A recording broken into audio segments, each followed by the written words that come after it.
Hi everybody, this is Hector Rivera from the Strings Learning Channel, and this tutorial is about the main theme that everybody remembers from the Titanic movie, My Heart Will Go On. And this one is really not a particularly difficult song, and it just has a lot of long held notes, long bow strokes, and you need very smooth playing. And if you can do vibrato already, even better. After all, this is a singable melody, and there are lyrics for this. It wasn't meant originally as an instrumental. So um, every time that you have a song that was written for voice, fortunately, it has a lot of repeated notes because it's a lot easier for singers to repeat notes. And at least in that sense, it doesn't really have a lot of fast finger changes on the left hand. The only thing that I think would be challenging about this is to have a very sustained sound and have a very stable bow stroke. Otherwise, you're not gonna get that very smooth and lush singable quality about this song. So this is what I mean by smooth.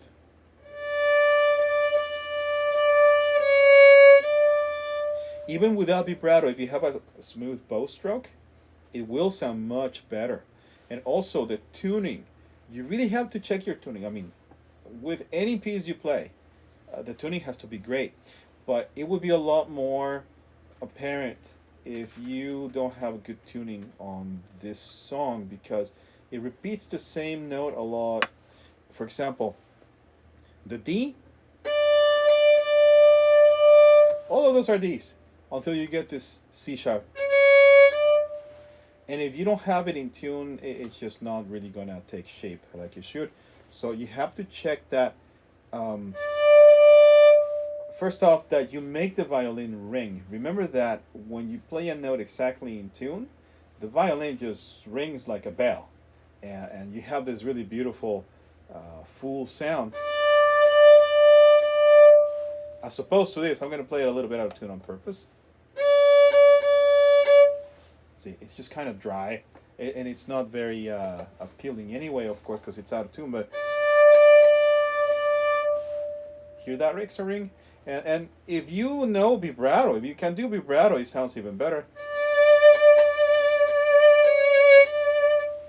That's what makes it sound like it's singing, and that's one of the really great things about this instrument. So let me talk about just a couple of spots there where I think you should be super careful with being smooth on the string transition, the string crossing from the A string to the E string. I'm going to highlight it on the score here with this green stripe. There is a open A string played as an eighth note, and then a high A, the next octave A on the E string played with the third finger. That if you're a little too abrupt on switching the bow, you're gonna get a scratch, right? No, not very pretty. So you have to make sure that you are balancing the bow and absorbing all the weight of the bow with the pinky, so that when you switch to the E string, you are helping the bow lever with the pinky. And I am turning my hand in a circle as if I was turning a doorknob. Just make sure that your pinky is the one creating leverage against the stick. Uh-huh. Try not to have your pinky stretched out like this. It has to be round. A round pinky is a flexible pinky. And that's what we need for this song. So I'm going to play the passage where you're going to need this. This is the chorus. It's right after this.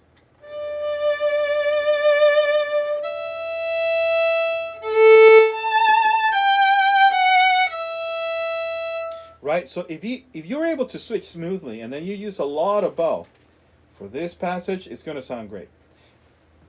If you can do vibrato, do vibrato. If you don't worry about it. Just keep your bow very smooth, and it would sound really good too.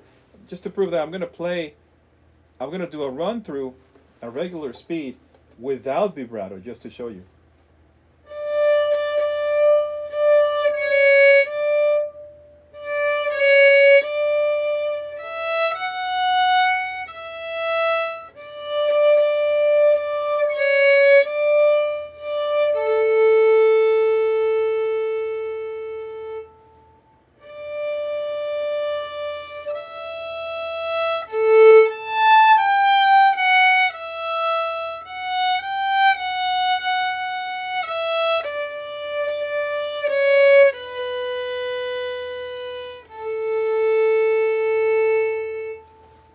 See, it's not that bad. If you have a very good and smooth and I'm sorry, a very good and smooth bow stroke, you should be able to produce a very nice sound. Of course, vibrato takes it to another level, right? But as you probably already realized, learning vibrato takes a while, and it's not a very complicated motion to do, but it is a very awkward motion for us to do with our hands. So um, there will be a specific tutorial about this later. But for now, just so that you can play this song, don't worry about it. If you don't have vibrato, that's fine. Just focus on your very smooth bow stroke, and that should do it. Okay. So next, here's a very slow run through of the same song, so that you can play along and you can study the finger placements along with the score. So here it goes.